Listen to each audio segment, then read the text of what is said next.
አስደሳች ዜና! ብሩክ በህይወት አለ። መድብልና ቅድስቴ እጅጉን ደስ አላቸው።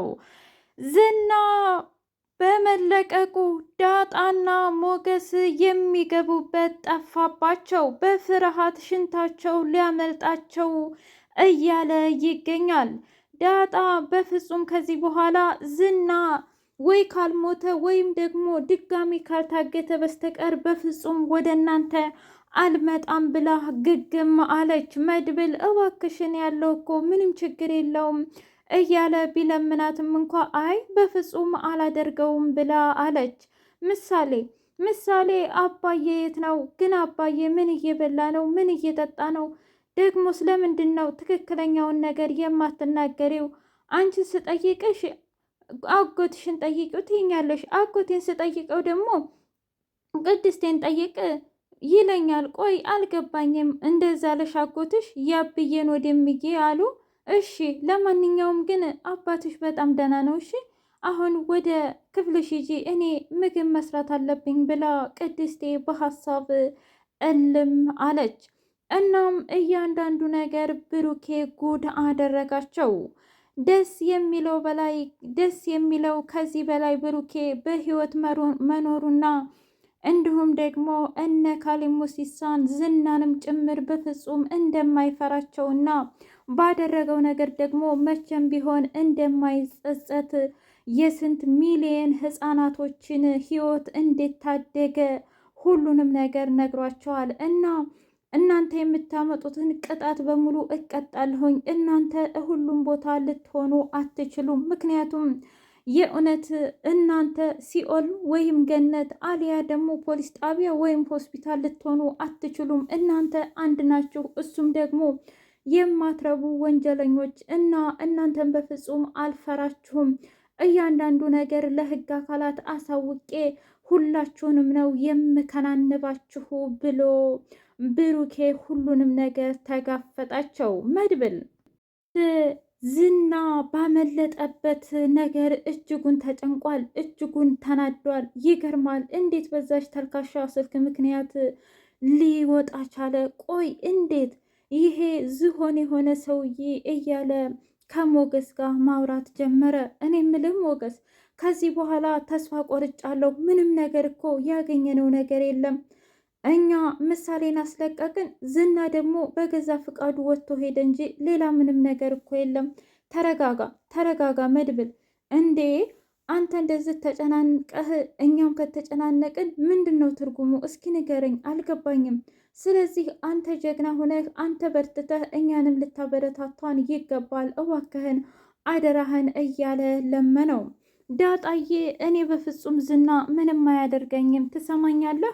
እንደውም ውሃ ጠጥቼዋለሁ፣ ሽንት ቤት እንዲሄድ ፈቅጄዋለሁ እያለች የፍራቸው ብዛት መርበትበትና ማውራት ጀመረች። ሞገስ አረ በቃሽ፣ አሁንስ በጣም አበዛሹ፣ ይሄን ያህል ምንድን ነው የሚያስፈራሽ ብሎ ሲላት፣ አረ እባክህ ያን ጊዜ ታዲያ አንተ ምን ነው እንደዛ ታስሮ በአንድ ካልሹ አይደል እንደ ዘረጋ ለምን አንተስ አልዘረጋኸውም ብላ ሳቀችበት። ሰላም ውድና የተከበራችሁ የህያ ቤቴ ቤተሰቦች ሁሉ ሰላም ሁሉ መልካም። እኔ እግዚአብሔር የተመሰገነ ይሁን ሰላም ነኝ፣ ደህና ነኝ። ለዚህ ቻናል አዲስ የሆናችሁ ሰብስክራይብ እያደረጋችሁ ቤተሰብ የሆኑ ነባር ቤተሰቦች ደግሞ ስለምትከታተሉኝ እጅጉን አድርጌ አመሰግናለሁ። እጅግ አስተማሪውና አጓጊው ምሳሌ ድራማ እንደቀጠለ ይገኛል። ቅድስቴና ብሩኬ ከወረታት በፊት የተደረገውን ነገር አስታወሰች። ያን ጊዜ የተፈጠረው ነገር እኔ ምልሽ ቅድስቴ፣ አንቺን እኮ የቤቴ አጋዥ ነሽ ብዬ አንድ ቀንም ንቄሽ አላውቅም። ታውቂያለሽ በልቤ እንዳከበርኩሽና እንዳነገስኩሽ ነው። በዛ ላይ ደግሞ የመጀመሪያ ፍቅሬ ሃይማኖት ነበረች፣ ቀጣይ ደግሞ ማህሌት፣ አሁን ደግሞ ሶስተኛ አንቺ ነሽ ቅድስቴ። ድንግል ነሽ አይደል? አዎ በቃ ምን ታዲያ የምትይ ነገር የለሽም ወይስ ደግሞ አታምነኝም ብሎ ሲላት፣ አረ እንደዛ አይደለም ጋሼ፣ እማምንህማ በደንብ አድርጌ ነው የማምንህ። በቃ ዙሮ እዚህ ግን ማደር አልፈልግም። ለምን ሲባል ማለቴ ምን አደርግሻለሁ? ትጠራጠርኛለሽ ማለት ነው? እንደዛ ማለት አይደለም በቃ ብሎ ያን ጊዜ ብሩኬ ተናዶ ተኝቶ እንደነበረ አስታወሰች። ይገርማል። ቆይ ግን ለምንድን ነው? ምናልባት እኮ ያን ጊዜ ሰጥቼው በነበርም ምናልባት ነፍሰ ጡር ሁኜ ለምሳሌ እህት ወይም ወንድም ወልድላት ነበር፣ እኔም አጠፋሁኝ ይህን ወግና ባህል እያልኩኝ እያለች ዝም ብላ መብሰልሰል ጀመረች። መድብል ሽጉጡን እያበጃጀ ባለበት ሰዓት እኔ ምልህ መድብል፣ ለምንድን ነው እኔና ምሳሌ ገጠር የማንሄደው እንዴ? እሺ ቅድስቴ አንቺስ እናቷ ነሽ፣ ነገር ግን እዛ ሂዳ ማናት ልትባል ነው? በዛ ላይ እዚህ ያሉት ዘመዶቿን እንኳ ጠቅላላ የማታቅ ሴትዮ ከኛ ርቃ እንዴት ነው የምትኖረው? ወንድሜን አጥቼ ሁለተኛ ደግሞ ምሳሌን እንዳጣ ትፈልጊያለሽ እንዴ? ምን ላርግ ታዲያ? ጨነቀኝ እኮ። አንተ እንደምንም ብለህ ስራ እየዋልክ ሁሉ ነገርህን በስራ ታሳልፋለህ። እኔ ግን ትምህርት ቤት አትሄድ፣ እቤት ተቀምጣ አሁንም አባዬ የት ነው? አሁንም አባዬስ ምን እየበላ ነው? ምን እየጠጣ ነው? ይሄ ሁሉ እኮ እኔም በጣም አስጨንቆኛል እንዴ ብላ ስትለው እረዳሻለሁ፣ እባክሽን ይቅርታ አድርጌልኝ ቅድስቴ፣ ነገር ግን ያለው አማራጭ አብረን ችግራችንን መፍታት ብቻ ነው ብሎ አላት። እሺ ለማንኛውም ግን በጣም ይቅርታ፣ እኔም እኮ ስሜታዊ ሁኜ ነው ብላ ስትለው አንቺ ምንም አላጠፋሽም፣ እያንዳንዱ ነገር የተናገርሽው ነገር ትክክል ነው ብሎ አላት። ምሳሌ ወደ ኋላ ሂዳ እያስታወሰች ባለበት ሰዓት ያን ጊዜ አባቷ እኔ ምልህ አባዬ ግን እዛ ያሉ ሰዎች ሁላቸውም አይናቸው አንድ አይነት ነው ብላ ስትጠይቀው፣ አዎ ያው እናታቸው አንድ ስለሆነች ሁሉም አንድ ናቸው። እና ግን ይሞታሉ አይደል አባዬ? አዎና የሰው ልጅ ሁሉም ይሞታል። ቆይ ግን ለምንድን ነው የምንሞተው? ማለቴ የምንሞት እስከሆነ ልጅ ሁላችንም እንሞታለን። ነገር ግን ወደዚህ ምድር የመጣ ነው ለመዳን ነው ብሎ አላት። እንዴት አባዬ? እንዴት የሰው ልጅ ሊሞት ይድናል? ወደዛኛው ዓለም ስትሄጅ ነዋ። እና በምድር ላይ በምትችይው አቅም መልካም ነገሮችን ብትሰሪ በጣም ጥሩ ነው፣ ያኔ የዘላለም ሕይወት ታገኛለሽ ብሎ አላት። እሺ ብላ ምሳሌዬ በሀሳብ ጭልጥ አለች። በቃ አባዬ ግን የት ነው? ለምንስ ነው ሁላቸውም የማይነግሩኝ? የእውነት አባዬ ሙቶ ይሆን እያለች ምሳሌዬ አልጋዋ ላይ ተኝታ በሀሳብ ጭልጥ አለች። እናም የሰው ልጅ ስለሚሞት እኔም እሞታለሁ፣ ያኔ ደግሞ አንቺም ህይወትሽን መኖር ትቀጥያለሽ ብሏታል። እነ ካሌብ ሙሲሳ ብሩኬን ይዘው ሲያፋጥጡት በነበረበት ሰዓት እኔ ምልክ ቆይ ግን ልጅህን ትወዳታለህ እንዴ? ስለምወዳት መሰለኝ ይሄን ያህል መስዋዕትነት እየከፈልኩላት ያለሁት።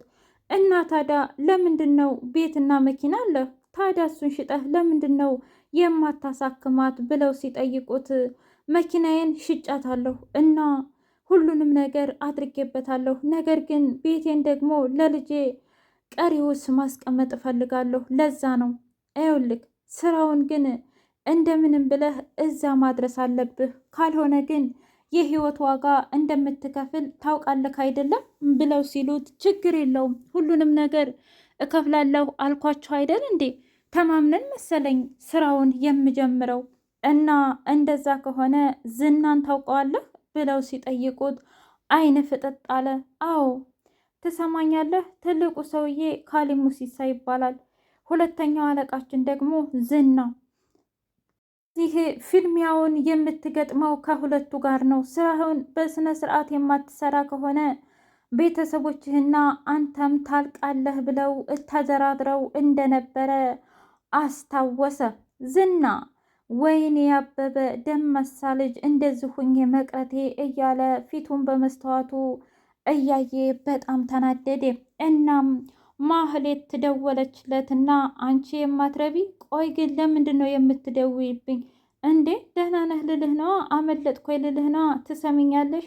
አሁን እኔ እኮ ከአሜሪካ አይደለም የመጣሁት ከእስር ቤት ነው፣ ከእስር ቤት ከዛውም ሲኦል ከሆነበት እና ለትንሽ ደቂቃ ብቻዬን ሆናለሁ ብዬሽ የለ።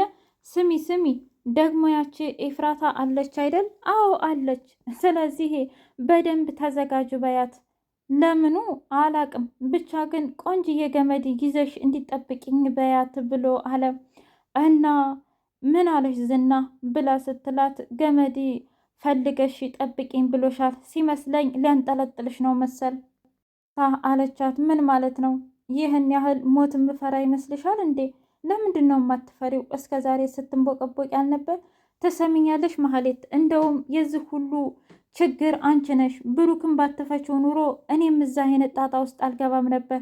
ተይ ኢፍራታ፣ አንቺስ ብትሆኚ ገንዘብ እንደዛ አንገብግቦሽ አቃጥሮሽ በነበረበት ሰዓት ገንዘብ ገንዘብ ስትይ አልነበር? ገንዘብ በነበረብሽ ሰዓት ገንዘብ ፈልገሽ አንቺስ ከኔ ጋር አልነበርሽ እንዴ? ታዲያ ለምንድን ነው አሁን እንደዚህ የምትቀያየረው? አይ ቢሆንም እኔ እንዳንቺ አልነበርኩም። የሁላችንንም ህይወት አበላሸሽው። ትሰሚኛለሽ ማህሌት? ከዚህ በኋላ ደግሞ መሞት ካለብኝም ብቻዬን አይደለም የምሞተው ብላ አለቻት።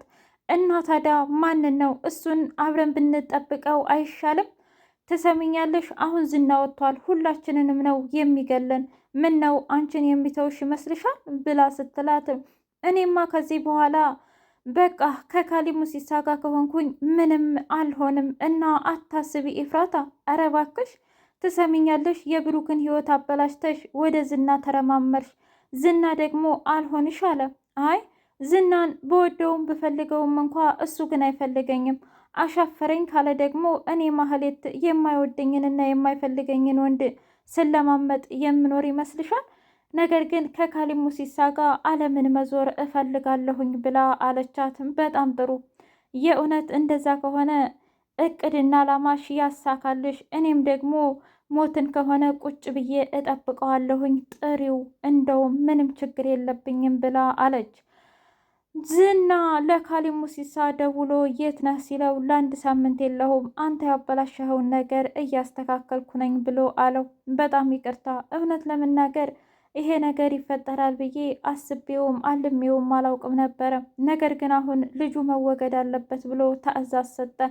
የእውነት ያ ልጅ ማን ይሆን? ብሩክ ነው ወይስ ደግሞ መድብል? ሉላና ሞገሴ እያወሩ ባሉበት ሰዓት በቃ ከዚህ በኋላ ድጋሚ እስር ቤት ነው ማለት ነው። በይው እንግዲህ አታስቢ፣ እንደምንም ብለን ሁሉን ነገር ካስተካከልን በኋላ እኛም ከሀገር እንወጣለን ብሎ አላት። እኔ ምልህ ግን ያንን ጠበቃ በፍጹም አልወደድኩትም። እንዴ ሉላዬ፣ ታዲያ ከሱ ጋር ማን ተያዩ ወይም ደግሞ አብረ ኑሩ ያለን ሰው አለ እንዴ? ማለቴ ሁሉንም ስራ ከጨረሰልን በኋላ እኛም የራሳችንን ህይወት እንመራለን፣ ላጥ እንላለን። ስለዚህ ምንም ያሳስብሽ ነገር አለ ብሎ አላት። ችግር የለውም፣ ቤቴም ጎጆዬም አንተ ነህ። ስለዚህ አንተ ጋር የትም ቦታ እሄዳለሁኝ ብላ አለችው ሉላ። አዎ እኔም ካንቺ ቆንጆ ቆንጆ ልጆችን ወልጄ ካንቺ ጋር በሰላም ማሳደግ ነው የምፈልገው ብሎ አላት። ውድ የህያ ቤቴ ቤተሰቦቼ የዛሬው ምሳሌ ይህን ይመስል ነበረ።